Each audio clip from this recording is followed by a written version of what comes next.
Hello and welcome to all of you here.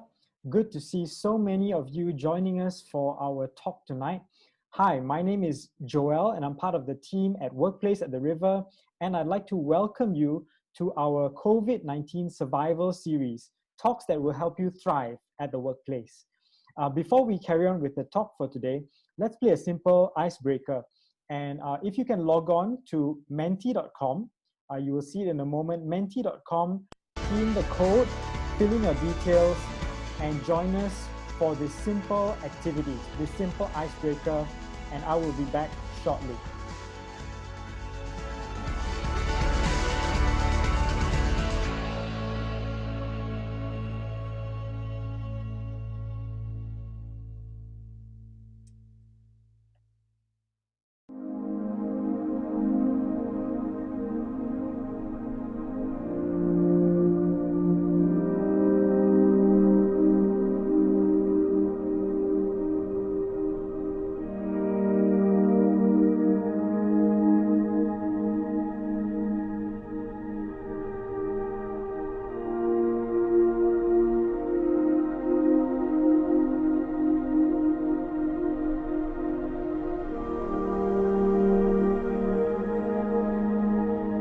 Thank you so much for taking part in this.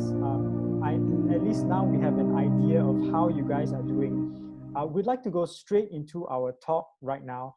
And before that, let me just remind us that you can communicate to the speaker via this link, tiny.cc/askwater. So it's a Google form and you can drop your questions there, and I will help ask the questions to the speaker today. Yep, the link is on screen. And you can ask all your questions there for this time. All right. Without further ado, I would like to invite our speaker for today, Jacqueline. She's the executive director of the EQ Edge Group, and she will be speaking on dealing with the emotional pandemic. Let's welcome her. Hello, I'm Jacqueline, and I'm from the EQ Edge Group. First of all, I'd like to thank Workplace at the River for inviting us back again for another session of Business Talk. The EQH Group is an organization that specializes in emotional intelligence and people engagement. And that's why it's always a privilege and a pleasure for us to be able to share about a topic that's very close to our hearts. And today we're going to talk about emotional intelligence and how it could help us in dealing with this emotional pandemic caused by the COVID-19 virus. Why do I call it an emotional pandemic? You see, actually, while the virus affected some of us physically, it affected most of us economically, and it actually affected all of us emotionally. In fact, the emotional pandemic was spreading faster and wider than the physical or the economical pandemic. I'm sure you've all seen like this poster or this meme going around in social media about how we're all in the same storm but not in the same boat. This is actually the same analogy that we use when we advocate for the need to build resilience in life. You see, regardless of race, religion, or creed, we will be hit by different storms in life. And your ability to weather these storms and to survive these storms will depend very much on the capacity that you have. And this can be applied both physically, economically, and even emotionally. Now, we often talk about capacity physically. For example, if you're a healthy individual with no underlying medical conditions, then you're probably weathering the storm in a much bigger boat because you have a lot more capacity. And if the virus hits you, your chances of surviving is actually quite high. But if you have an underlying condition like hypertension, for example, or diabetes, then the problem is that you will be categorized as a high-risk person because your chances of surviving the virus if it hits you is going to be much lower than someone who is physically healthy. The same can be applied to you economically. If you are entering this whole pandemic, in a situation where you're financially secure, you've got some money stashed away somewhere, you don't have to worry about the next meal, then what's going to happen is when you're weathering the storms of the pandemic, your problems are probably going to be, how am I going to get over this boredom? What am I going to eat next? And then we'll probably have to worry about putting on weight during the entire quarantine time. But if you are one of those that is surviving from hand to mouth, right? And you depend on daily wages for survival. Life is going to be very, very difficult because it's not about worrying about putting on weight, but more worrying about where your next meal is going to come from. The same concept applies to emotional capacity. If you enter into a situation of this pandemic already emotionally vulnerable, which means that you're not able to deal with your emotions generally, and you don't know how to handle them, then your ability to deal with the amount of stress and anxiety and pressure that you're going to face during this entire pandemic is going to be very different from someone who's emotionally healthy. And that's why it's important for us to constantly think about how we can build emotional resilience, because we don't talk about it enough. Perhaps before we carry on, it would be a good place to sort of reflect and to sort of revisit what emotional intelligence is. Basically, emotional intelligence is your ability to identify your feelings, understand your feelings, manage your feelings, and best of all, to use your feelings to your advantage. You see, you can't run away from emotions. We all have emotions. And one of the primary purpose of having emotions is to protect you. See, emotions are primal.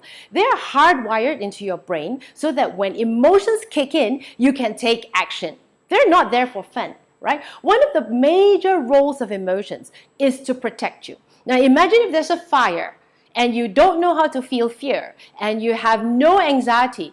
You're going to sit there and you're going to get burnt and roasted alive.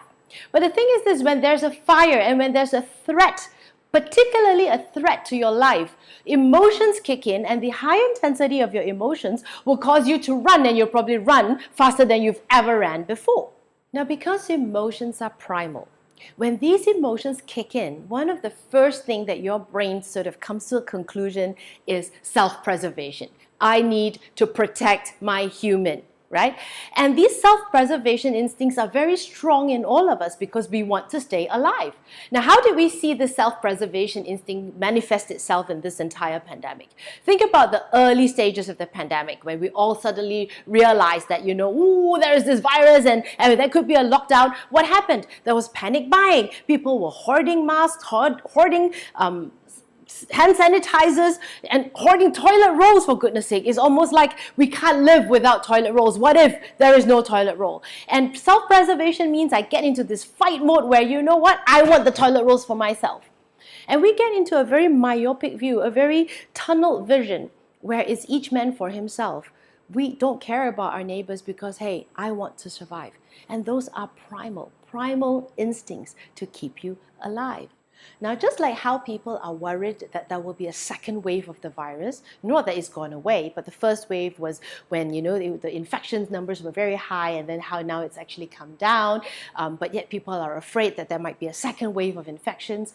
We need to understand that the emotional contagion was also in different waves. The first wave was this wave of shock when this virus was announced, when WHO started to talk about it being a pandemic, and the emotional intensity rised up. We were, a state of worry, a state of anxiety, a state of panic. And then when people started announcing lockdown, we were looking at China and wondering what was going to happen. And then what happened was the Malaysian government announced a movement control order. A second wave of panic started to rush in. And if you remember, people were lining up at the police station. They were not sure whether they were able to travel. And all of us started to worry about, what are we allowed to go out? Can we go buy food? What's going to happen to all of us? And there was this huge, another wave of anxiety that rushed in. But after about 40 days in MCO, we sort of settle into a routine. We know exactly what we're going to do. We are allowed to go within 10 kilometers. We are allowed to go out one by one. We don't have to rush. We don't have to hoard toilet papers. We can go out and buy food. So we sort of gotten ourselves into a rather comfortable routine. In fact, some people were saying, oh, I wish I didn't have to go back to work. Now, that part has also ended, because when the government announced a conditional MCO, people started to get worried all over again, because now they're going to open up the economy. Things are going to start changing. People are going to go back to work. In the community that I lived in, there was worry about, so what's going to happen when people go back to work? Are we allowed to bring in part-time cleaners? Are we allowed to start using different service people that we've not been able to use? And we're starting to get worried about a lot of things. So I'm going to talk about the current stage of emotional turmoil that we're in. All right? Right now, as the big economy begins to open, we're all going back to work. We're all going back to face the things that we had sort of put away for a while. We're going through a different stage of this emotional contagion. Now, this is a business talk, so I'm going to talk about it from the workplace perspective. Some of us are business owners. Some of us are senior managers, people who are running businesses. And for those of us in this leadership position, this is the time when it calls for your leadership to rise. This is the time where we need to have clarity of thought. We need to begin to look at our businesses and we need to plan for it in different dimensions. We need to survive the short term, make sure that, we can survive this crisis. But at the same time, we need to think about the medium and the longer term because there's so much uncertainty. Things are going to change. The way we do business is going to change. So there's so much going on, and our ability to make decisions, make choices, think clearly becomes very, very important at this stage. The other group of people are the people who are employees. We're going to go back to work, but hey, it's not going to be the same as before. We're going to have different scenario when we go back to work because we're going to worry about where, what the office is going to be like, what we touch. We're going to go on to the train. We're going to go on, we're going to go on to public transport, and we're going to have a whole sense of worry because there's business continuation plan. When I go back to the office, we'll be team A, team B. Some days I'll be in the office, some day I'll be at home, and policies are going to keep changing because people are dealing with uncertainty. So these are things that we're not sure of, and there's a whole different ball game that we're talking about. So what can we learn from all of this? Now, we've talked about emotions triggering reactions in all of us. Now, this is a time when we face this particular wave. We need to make sure that we try to have clarity of thought. We try to have a much calmer disposition as we go back to work because we need to prepare capacity to face different scenarios as we move back into the workplace. Now, it is important that we understand that while emotions will push us to react, we can always keep our emotions in check and choose to respond instead. What's the difference? To react is usually thoughtless, is usually mindless. It's when the emotions rush up and we don't think very much and we react and we jump into a decision. But to respond, it means that we take a step back. We make sure that we think it through before we choose a response. Stephen Covey talks about the word responsibility as this. It comes from two words, your ability to respond. So as responsible leaders, as responsible employees, we need to choose our response rather than to react to every emotional trigger. Now, it's easy to say, right? Yeah, it's easy to say respond now, don't react, but we're all emotional beings. So what do we need to do? And this is where the skill of emotional intelligence come in. There are two aspects of emotional intelligence. We're going to talk about the intrapersonal intelligence, which is what you do with your emotions so that you can choose a response rather than to react. And then later we're going to talk a little bit about interpersonal, which means how emotions drive us in our relationship with other people. In this particular case, I'll just highlight three particular skills in emotional intelligence that is relevant to the intrapersonal bit. I'm going to talk about emotional awareness, navigating emotions or emotional regulation, and I'm going to talk about recognizing patterns. So how do we do it? That's the important question. How do we keep our heads when we're faced with this rush of emotions? Now, I'd like you to look at this chart that you have in front of us, right? Now, if you look at your physiological reaction when the emotions are triggered. Now, this is a chart of your heartbeat, your heart rate variability, or HRV, when you're in a moment of frustration and anxiety. And this is the kind of pattern it does. It's almost like you feel like your heart is going to jump out and this palpitation and all of these things happen. So these are signals to you, and you're going to have the awareness that something is happening and that your emotions are getting intense.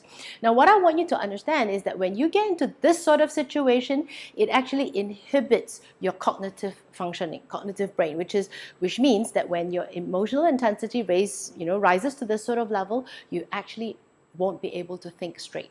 You actually won't be able to make optimum decisions. Now, it has actually been proven through research that decision making in normal circumstances where there's no stress and absolutely no emotional situation, then people who have higher IQ can actually make better decisions.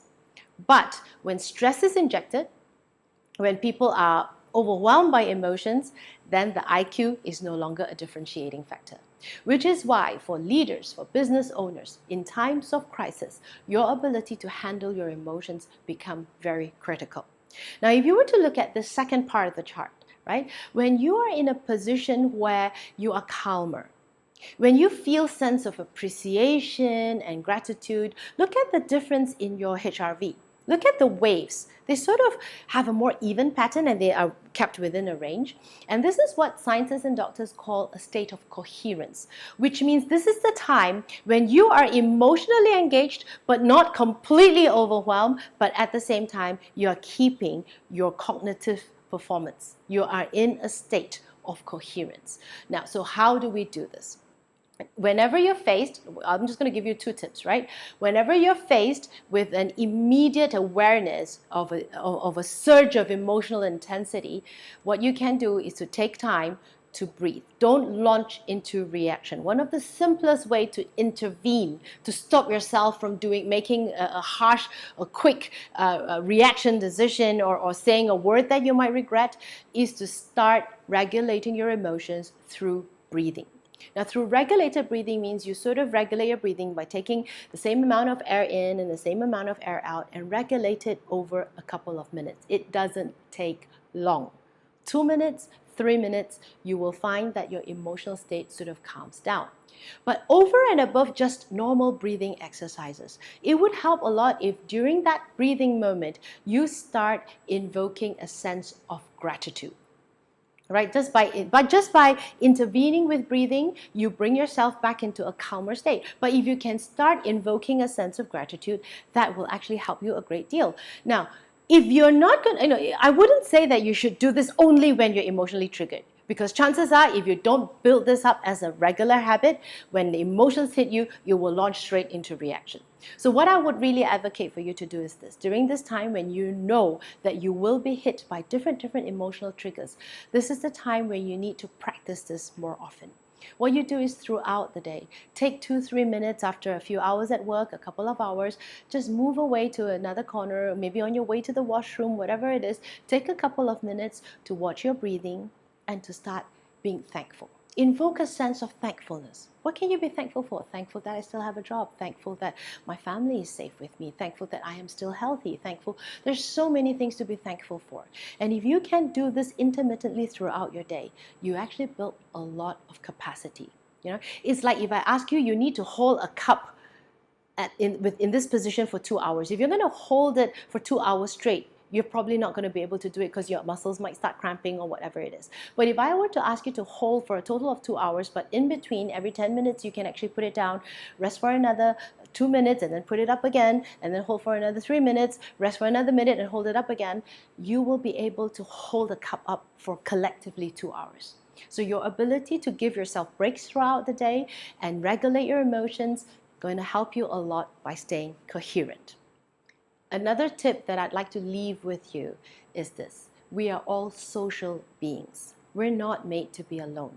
So during these times of crisis, as you begin to nurture your own capacity to handle the stress, it would be very helpful if you start looking for support, looking for people around you to lend you support. What do I mean? One, you are socially distanced. You're not socially disconnected. You can connect with the people around you who can rally you, who can sort of make you feel better every day. And you can even talk to people who've actually gone back to work. You know, there are many people who actually continued to work during MCO. We can talk to them and ask them for advice. How did they deal with it? What were the things they did to protect themselves? What their routine like? And the more people we talk to, the more support we get, the easier it is for us to weather the storm. One of the best things that happened to me during this MCO period was that I got to know my neighbors a lot better. I live in this condominium unit and I've been there for 8 years and I hardly know anyone. But this time, because we're all locked in through the use of technology, WhatsApp chat and everything, we sort of formed a very special friendship amongst the group of us. And the chats that we have, we make each other laugh. That has really helped us all a lot in getting through this crisis together.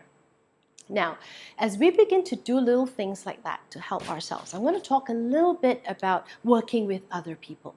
Now, one of the things about emotional intensity is it doesn't just drive you to make poor decisions. Sometimes it causes you to say things to people that is not very nice, because remember, it's all about self-preservation, because we're all highly strung at this moment. And it can drive us into a place where we become more judgmental, we become more critical of each other, and sometimes we feel hurt even when the other person didn't mean to hurt us. And this is a time, if you really want to go back to work and you really want to be able to work more with people around you despite the stress that you're feeling, one of the skills of emotional intelligence is about you increasing empathy, to increase your ability to empathize with other people.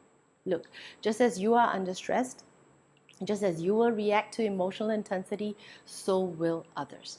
Every single one of us are going through the same storm. And in fact, some of them could be going through the storm in a much more difficult way than you and I are. So we need to be able to increase empathy. And how do we increase empathy? There are people that say, yeah, but how do we do it? Well, one of the ways is to watch that we do not become too judgmental too quickly. I'll just finish with one little example about how you can do that. You've got to watch your thoughts, because what you think of others could be what's stopping you from empathizing.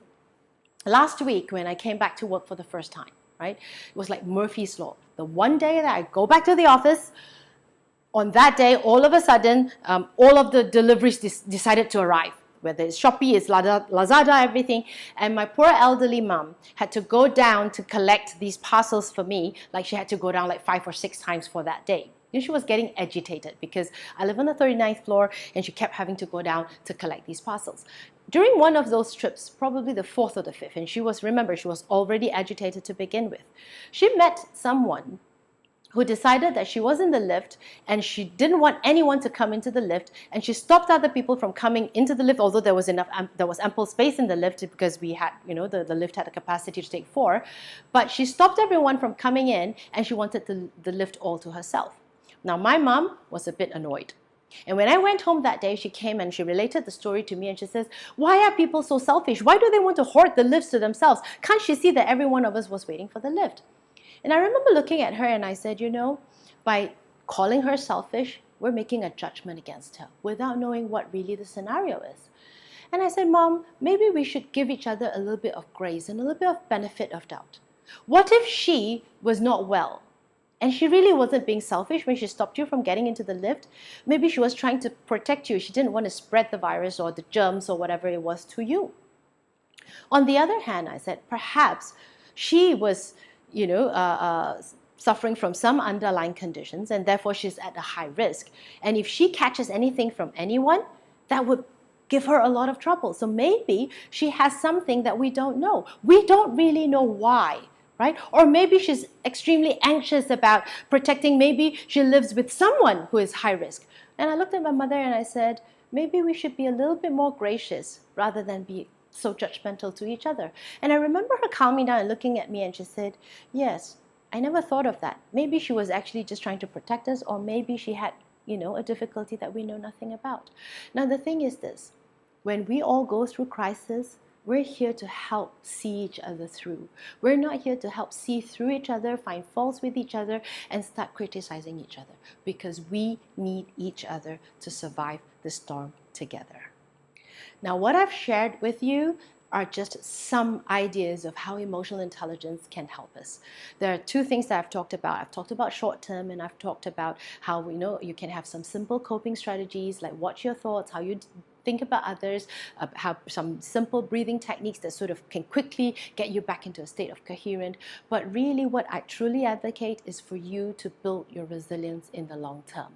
And that means you need to sharpen your skills of emotional intelligence so that your emotional resilience is stronger for the long term. Why? Because you know what? There will be more storms coming. If COVID-19 goes away, or if the threat of COVID-19 goes away, we will have other threats coming our way. Right now, as our attention is focused on COVID-19, locusts are swarming the fields of Africa, and it's coming to Southeast Asia. Some of these cases are the worst we've seen in the last 75 years. Go Google and you will know. So maybe after this viral pandemic, we're going to face food shortage. We're going to have crop shortage. I don't know. I have no idea what the next storm is going to be, but I know there will be another storm. And the more we build our resilience, the more we become skillful at handling our emotions, the stronger we become to weather the next storm that's going to hit us. And I suppose this is where I'm going to have to remind you that resilience doesn't mean we get numb, we don't feel. It simply means we build the capacity to feel. We will hurt, we will fall, we will fail. But you know what? We will have the capacity to carry on. So maybe now it would be a time to go for a Q&A session. Yep, thank you so much, Jack. Thank you for that interesting talk on the whole aspect of the emotional pandemic. Indeed, we are going through very interesting times, especially dealing with our emotions. I see some questions coming in, so I'll go straight to some of the questions. And let me just remind us that if you have any questions, do drop them on the link on screen, tiny.cc/askwater. All right, and I'll see all your questions. And you can choose to be anonymous, or if you'd like the speaker to highlight your name, just do drop your name in there, and I can ask Jack to say your name as well. So, you talked about responding and not reacting to different situations, but I think this thing about a reaction, it is like it's a knee-jerk. It's something that we've done all our life. So how can we come to that point where we are made aware of our emotions? We are made aware to know, like, okay, I'm getting agitated. Okay, I'm getting angry right now. Okay, I'm getting impatient. How do we come to that point and then learn how to create a response, or learn how to respond to that situation? Okay.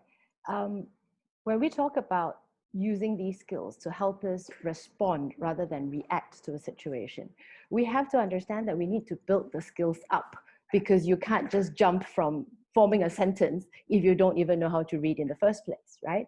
So that's why I talked about 3 specific skills, which is the emotional awareness, and then you have regulating emotions and recognizing patterns. All these 3 are very critical skills to help us respond rather than react.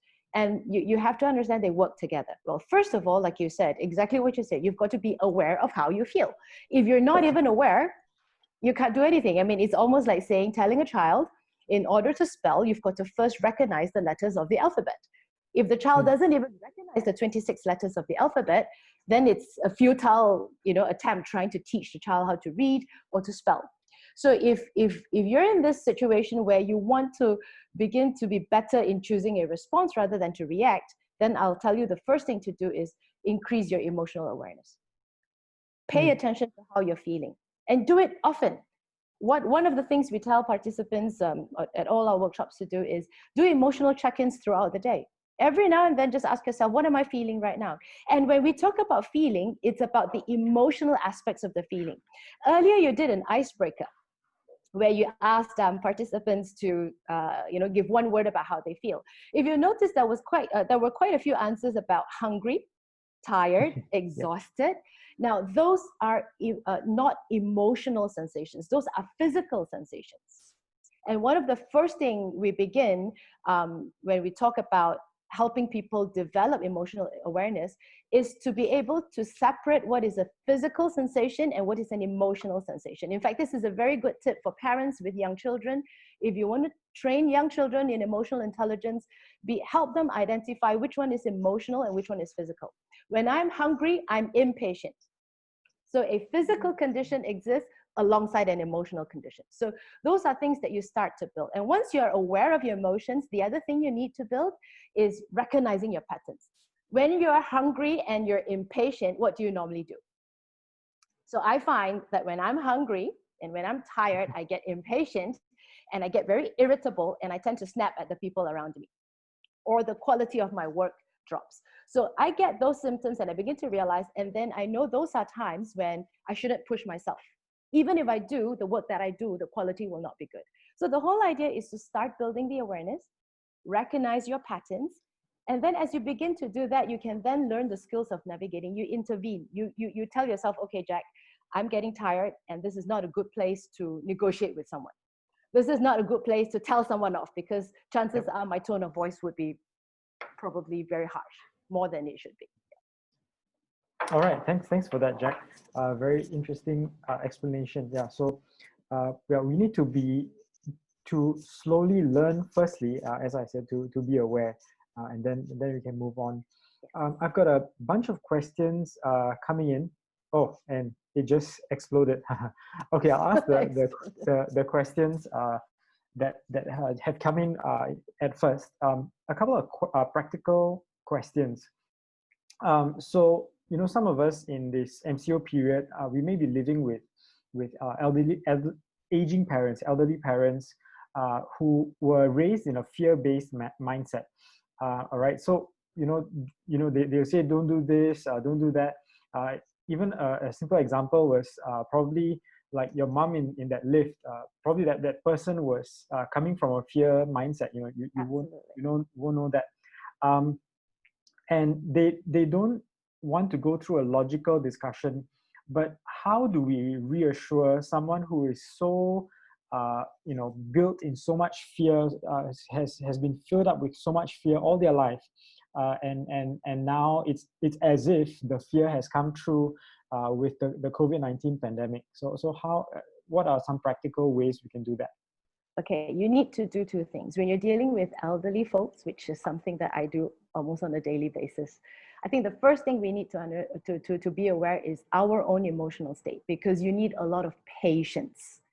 And if you are already irritated and you are annoyed and you are impatient, you're not going to be able to help the poor old folks in dealing with their fears. So which is why it's always important that you deal with your own emotional state first before you help someone else. We're always very anxious to help others. But my question is, you're not helping yourself, then you can't help other people. The one thing you need to do when you're dealing with people who are in fear is to, first of all, don't belittle their fears. The one thing you shouldn't say is, "Ayah, why are you so afraid?" Well, there's no reason. If someone's afraid, someone's afraid. Then they don't have to give you a logical reason why they're afraid.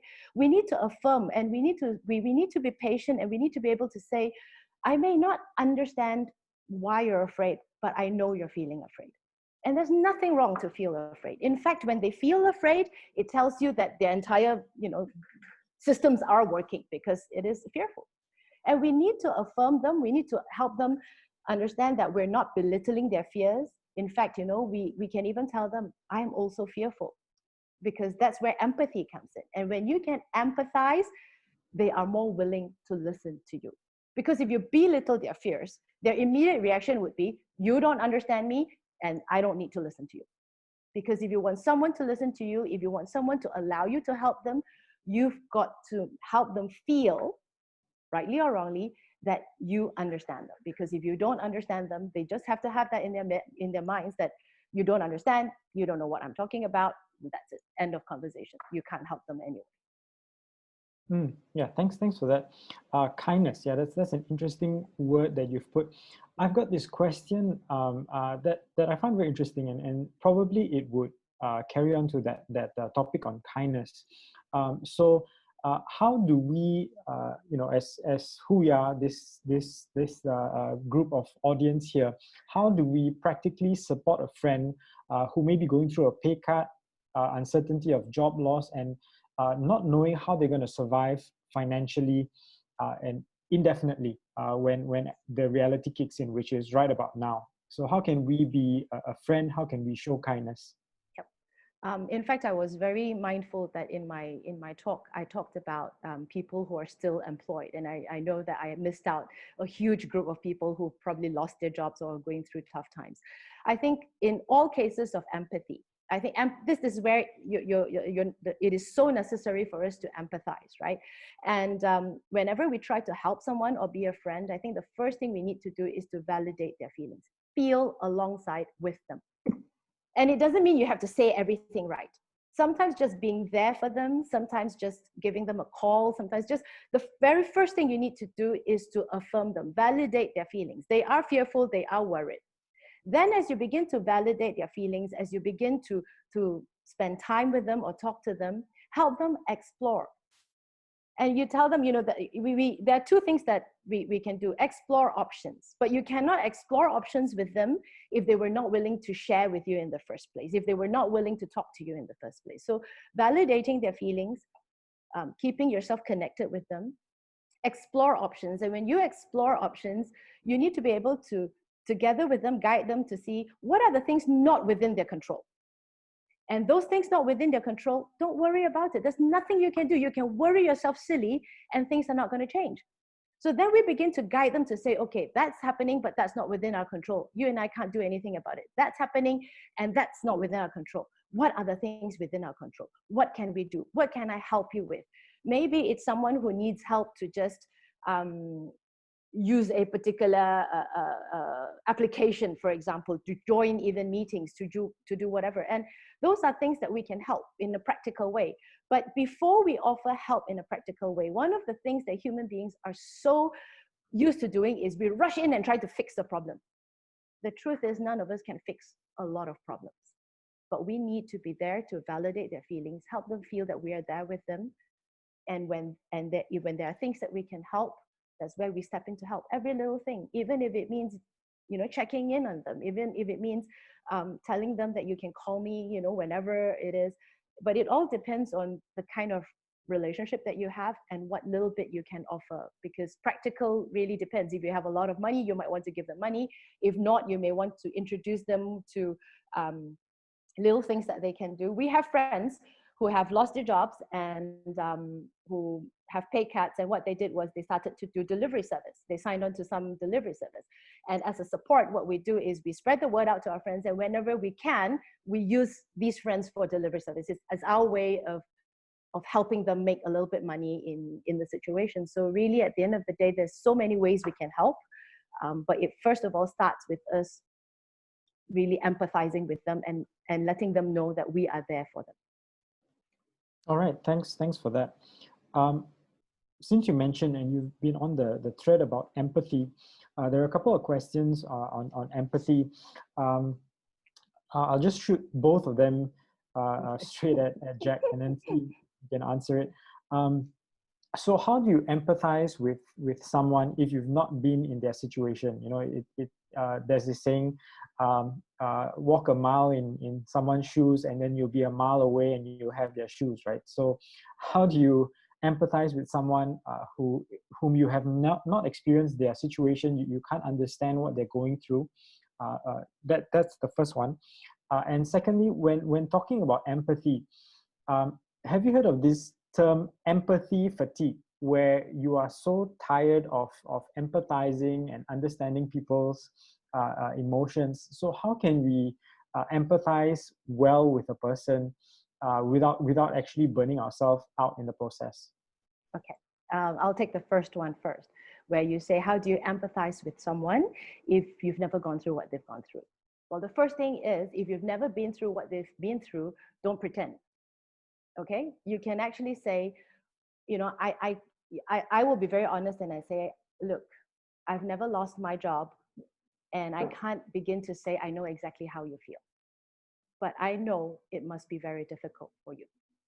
Let's put the cards on the table. That's the first thing. It is difficult. So we need to validate, and we say that, I can only imagine what you're going through. That would be one of the things you can do. The other thing that I do, I'm giving you tips that I do for myself, is I find a situation where it's closest to that. I may not have lost a loved one, let's say, but someone else lost a loved one. I try to find a time when I lost maybe someone really close to me or something, even if the day when my dog died or something closest. And I say, if I can feel that sad when my dog died, can I multiply that by 100 times because she's lost someone really close? So sometimes we need to invoke from our own experience. Sometimes we need to change the way we look at things. There's a story that I often tell people that sort of woke me up for empathy. I had a friend who loves dogs. Dogs were her life.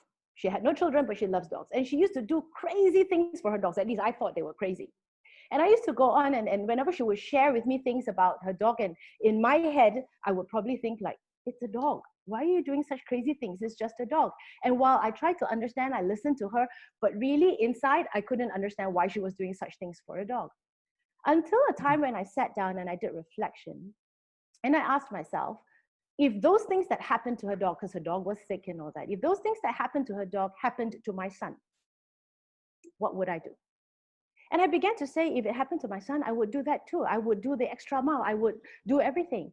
And I asked myself and I said, Jack, what makes you think her dog is not as important to her as your son is to you. And I woke up and I realized that I've been looking at things from my perspective. I did not step into her perspective. And I promise you from then on, whenever she spoke to me about her dog, I had to reframe in my mind and replace the word her dog to her son. Because as far as she's concerned, her dog was as important to her as my son was to me. And I could empathize a lot more when I begin to hear, instead of my dog, but hear the words my son, because I know how it feels if my son was ill. So 2 things. 1, you need to be able to be honest. If you've never been through it, don't pretend. And 2, find something that's closest to you and ask yourself, is there something in your mind that's actually blocking you from empathizing? Right? So that would be one thing. And the second one you were saying is, sorry, what was I lost your second question. Empathy fatigue.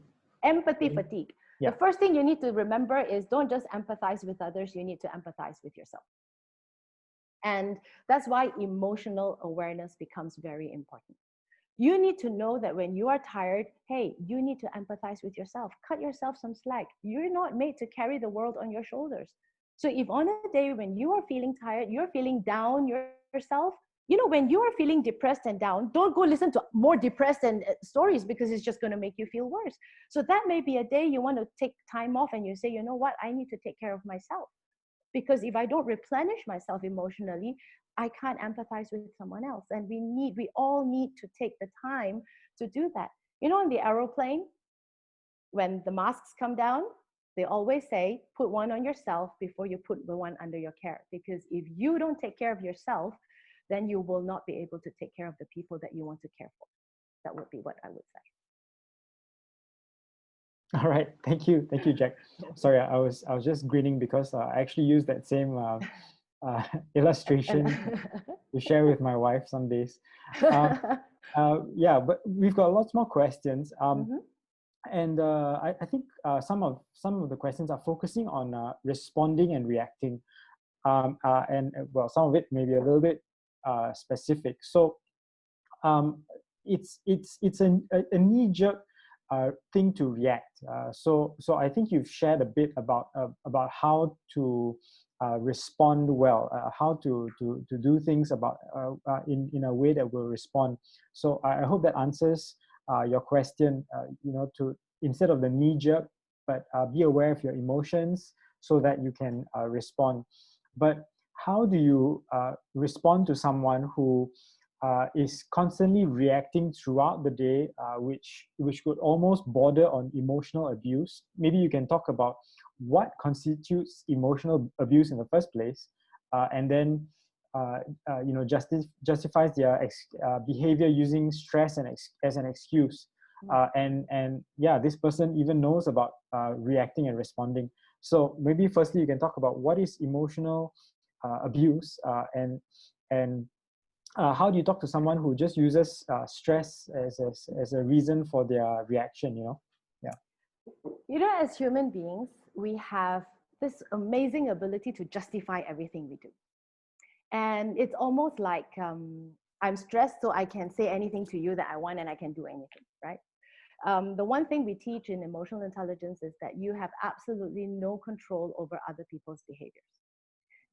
You cannot manage their behaviors, you cannot control their behaviors, and you cannot dictate how they should respond or react. But one thing you can do is you can only handle your own reaction or response. And you always have a choice. At the end of the day, you choose. Do I want to continue sitting here and take this now just because whoever it is has an emotional reaction or is taking it out on you?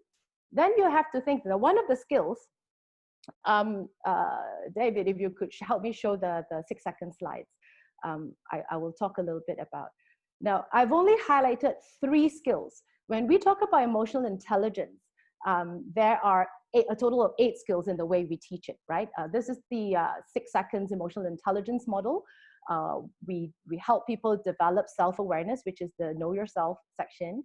We help people develop intentionality, self-regulation, which is in the choose yourself. And we help people develop interpersonal empathy and purpose. Now, you always have a choice.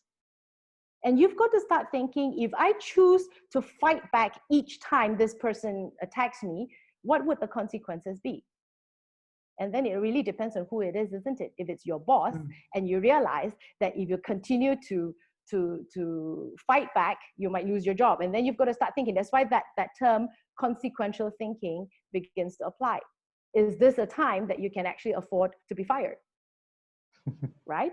And is he looking for excuses to fire you? You've got to think about that. So the whole idea of helping people develop these skills is so that we don't just talk about, hey, you've got to, respond. My question is, you need to choose your response depending on the kind of consequences that you want.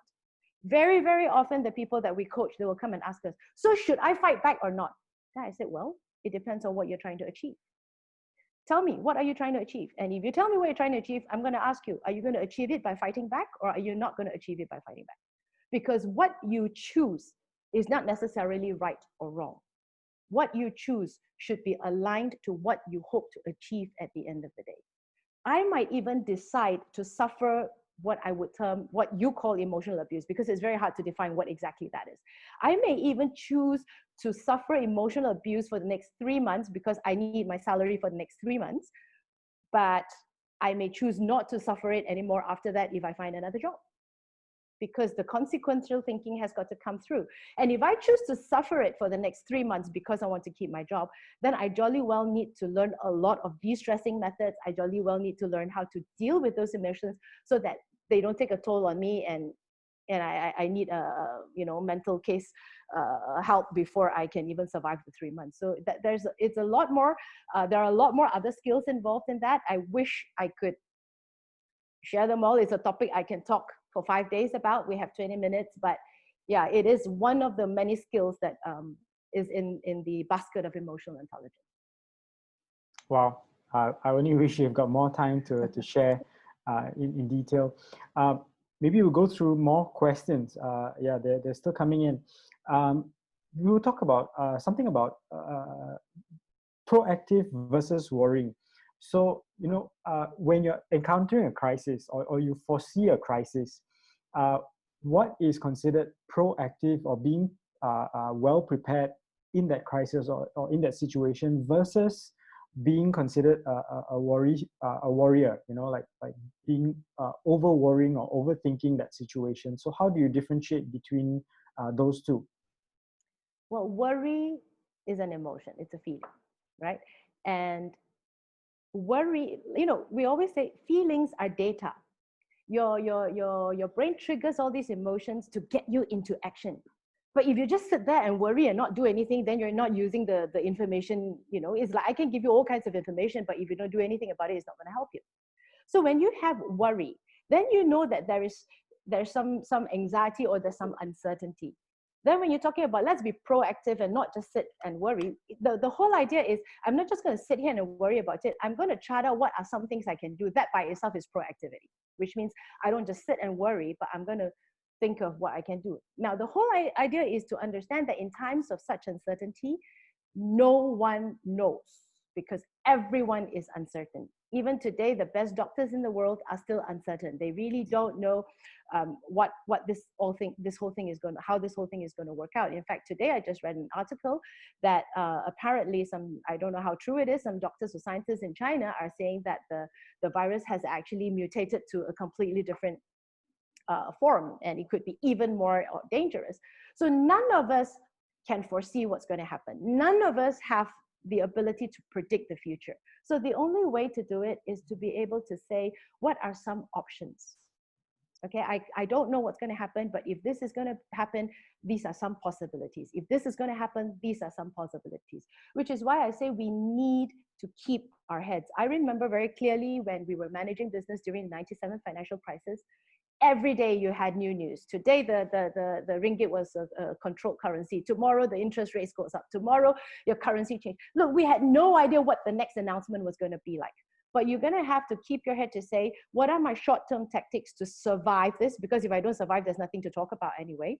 But what are the various options? And you've got to then build options. If things recover in 3 months, what happens? If things don't recover in 3 months, what happens? If things take a year, what happens? So we've got to have clarity of thought during this time, which is why it's so important to keep our emotions in check. You should not be devoid of emotions, because if you're devoid of emotions means you don't worry and you don't fear, you're not going to do anything about it. You need to have ample worry and fear so that it pushes you to action, but not too much of it until it paralyzes you. And that's why emotional regulation becomes important. Emotional regulation. It's an interesting concept. Speaking of that, speaking of regulating your emotions, I've got a question about anxiety. Firstly, how do you define like what you're feeling is anxiety versus worry or something else? Like how do you classify what is anxiety, and how do you deal with this anxiety when you're dealing with demands at at the workplace, especially right now, with the demands of the boss. You need to perform. You need to hit a certain target, but actually people are still they're not very eager to spend any money. So it's very difficult. So how do you deal with that sense of anxiety at the workplace? Well, first of all, anxiety means different things to different people. Fear means different things to different people. But for each and every one of us, maybe one of the things, now when we talk about emotional awareness, there are two things. One is being able to identify the feeling, and two is being able to identify the intensity of the feeling, right? I would put things like anxiety, worry in the basket of fear. These are all feelings of fear, but they have different intensity. So feeling a little bit disturbed is a very low intensity fear. I'm not comfortable. I feel a bit suspicious. Maybe that's a little bit low intensity. Worry could be a medium intensity. Maybe 1 out of 10 worry, depending on how worried you are, could be like maybe 4 or 5 or 6. Anxiety could be like 7, 8 level of intensity, right? And panic would be like 9, 10 level of intensity. Now, as you begin to learn emotional awareness, which is what we first coach people, learn to identify the feeling, learn to differentiate different levels of intensity, then we begin to talk about regulating emotions when they're on the lower intensity end. Because when you're in a state of panic, then you want to regulate your emotions, it's going to be really tough. Right? So it is a step-by-step thing. We need to build these skills. It's like, people often ask, so how do I build the skills? And I say, if you will allow me to ask you a question, how would you build skills, say cooking skills? How would you build muscles?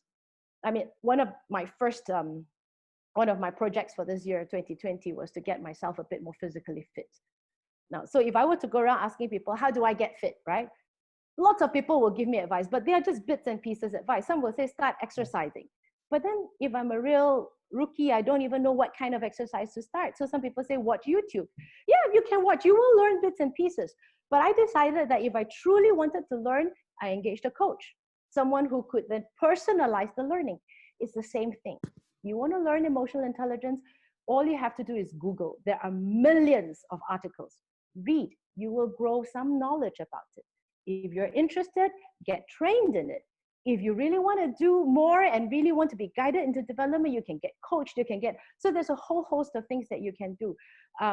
Attending a talk like this, at best, gives you some quick tips, at best creates an awareness, but it's not going to like make you a good cook by tomorrow. You can't watch a video on YouTube and then become a Michelin star chef tomorrow. That's just how it is. Yep. Well, yeah, I guess, we can't all be Michelin star chefs by watching videos alone. So let's go to the next step of, getting a good mentor, getting a good coach. Yeah. Practice. And practice, yeah. We've got time for one last question. And this is a little bit curious question, but I like this question. As humans, we generally focus on the negatives. Yeah. So, firstly, the question is, why does that happen? Why does that tend to happen? Even in this pandemic, people tend to look at all the negative things that happen, and maybe the second part of the thing is, how can we actually focus and look for the positive? So maybe you talked about being thankful, being grateful for different things, and saying that every day. But are there any other things that we can do to kind of shift our focus from the negative to the positive? I like this thing about how we're drawn to negativity. We all have a cognitive bias, and one of our biasness is always to look at the negative side. That's why bad news sells better than good news. That's why if you read the social media, if you read the newspapers, there will always be bad news because bad news gets spread faster. Bad news go viral a lot faster than good news, right? Human beings have what we call ants, automatic negative thoughts. I call them ants, right? They are like little ants, and they're there. It's not a bad thing because you have some of these automatic negative thoughts because they are supposed to protect you. Like I said, your emotions are supposed to protect you. So when you're keeping an eye out for risk, for threats, that's an automatic negative thoughts. You're sort of getting into a state of defense, right? So knowing, the mere fact that you know that we tend to gravitate towards negative thoughts is a good place to start, which means that in order for you to generate positive thoughts, it takes intention. It's not going to come automatically. And that's why reactions, is something that happens. And in order for you to choose a response, it takes intention. If you're going to say that I want to have automatically do well, it's not going to happen. Everything starts, anything to veer us away from anything that is automatic takes intention. And the question is, how willing are you to spend time to build those awareness so that you actually have an alternative? Because when you become aware, you say, I need to be intentional. That's why I say intentionally invoke feelings of gratitude. How? By thinking of, things to be thankful for. One of the skills of emotional intelligence that we often talk about is this skill called exercising optimism. In the midst of self-regulation and emotional regulation, we need to exercise optimism. And that means you need to intentionally play your optimism skills up, right? So there's a whole host of techniques that we teach people to sort of, how do you, in these circumstances, intentionally switch to your optimistic gear? Because automatically you will go to the negative and you need to intentionally switch it over. Thanks for that. Yeah, thanks, Jack. Be intentional. Yes, so I guess that's the simple solution. Be intentional to focus on the positive, because we are naturally that word, cognitively biased to the negative. Yeah. So the whole idea is awareness. The more aware you are, the more you can choose. If you don't know, then you don't know. You don't know what you don't know, so there's nothing you can do about it. So building awareness is always a good place to start. All right. Yeah. Thanks for that, Jack. We've run out of time, but I'm going to ask you if you got any closing remarks or comments that you'd like to make, or you'd like to say something more. Feel free to do that. Well, first of all, it's very dangerous to invite us to talk about this topic because we always have lots to say. And like I said, we can talk about this on and on. But I really hope that in this very short exchange, I have sort of piqued your interest about emotional intelligence, sort of made you interested to find out more, interested to build and develop these skills for yourself. And for all parents out there, I hope it has piqued your interest enough to not just want to develop these skills for yourself, but also develop them in your children. Because one of the things that's very close to our hearts is how the younger generation needs to be nurtured emotionally rather than just academically, because the world is getting very, very stressful. So if I may just say, if you are interested, please do look at our website. David, if you could help us. Yeah. Go to our website. We've got a lot of resources, articles in there. You can connect with us on Facebook, on LinkedIn. Talk to us. We have articles, we have resources. We'll be more than happy to sort of point you in the direction in which you can go to further your interest in the subject matter. I suppose with the amount that we could share with you, we can only offer what we have, so that if you are interested, come, reach out to us and we were more than happy to respond. All right. Yeah. Thank you so much for that, Jack. Thank you for having us. Most welcome. Glad to have you, and glad to have you back at Workplace at the River. Thanks again, Jack. And do if you'd like, go ahead and go to the website, the eqedge.com, and why don't we give Jack a virtual applause? Everybody go to your reactions and just give her a quick applause. Thank you so much, Jack, for being with us, for joining us this week. Next week, we'll still have our weekly business talks. Next week, we're going to have an interesting speaker as well, Jedediah Alex. He's a coach and he's the founder of Coaching Changes Lives. And he will be speaking on leveraging the online space to grow business. The link is open right now. So immediately you can sign up and go ahead and sign in because places are limited. So do book your place as soon as you can. Next, if you'd like to connect with any of us here in the Workplace at the River team, do drop your name and contact details. If you'd like to make any further comments or you've got any specific questions regarding the workplace and what help you need, especially in this season of MCO and CMCO, where businesses are opening up slowly, and really it's where the rubber hits the road. You've got further questions, log on to that link on the screen, tiny.cc/waterconnect, and we'll be glad to connect with you. Thank you all for joining us this evening. I had a good time to talk to all of you and to answer all your questions together with Jack. Signing off for Workplace at the River, my name is Joel. Goodbye. Have a good night. Bye-bye. Good night.